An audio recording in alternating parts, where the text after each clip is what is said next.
ការពិតរបស់ក្មេងក្នុងទសវត្សរ៍ទី90ពួកយើងគឺជាក្មេងរពឹសប៉ុន្តែក៏ចេះគោរពអ្នកដទៃ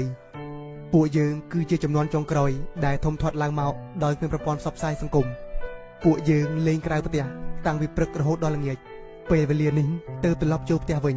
ពួកយើងគ្មានទូរស័ព្ទដើម្បីឲ្យម៉ែទេតាមពួកយើងមើលទូរទស្សន៍ឬមួយវីដេអូដែលមានមិនមែនចង់មើលអ្វីក៏បានដូចបច្ចុប្បន្ននេះទេល្បែងដែលយើងលេងគឺយើងបង្កើតវាតាមក្តីស្រមៃចំណែក lifestyle ការតែងខ្លួនវិញក៏មិនអន់ប៉ុន្មានដែរបើចង់ឲ្យបួលមិត្តភ័ក្តិដើរលេងមិនបាច់ទេតាមទេគឺទៅដល់ផ្ទះតែម្ដងពួកយើងតែងតែដេកនៅផ្ទះគ្នាទៅវិញទៅមកជាញឹកញាប់ជីវិតពោពេញទៅដោយភាពស្រស់បំព្រងចំណែកកម្មវិធីជប់លៀងជួបជុំគ្នាមិនបាច់ចាំអស្ចារ្យឬមួយថ្លៃអីទេអាហារក្រៅផ្ទះឬមួយរបស់ញ៉ាំលេងវាជារឿងកម្ររូបភាពមិនបាច់ចាំអេឌីតដូចបច្ចុប្បន្នយើងសប្បាយរីករាយជាមួយមិត្តដោយគ្មានបច្ចេកវិទ្យាចូលមករំខានមិនសូវមានអ្នកណាគេនិយាយរឿងបាក់ទឹកចិត្តពួកយើងគ្រាន់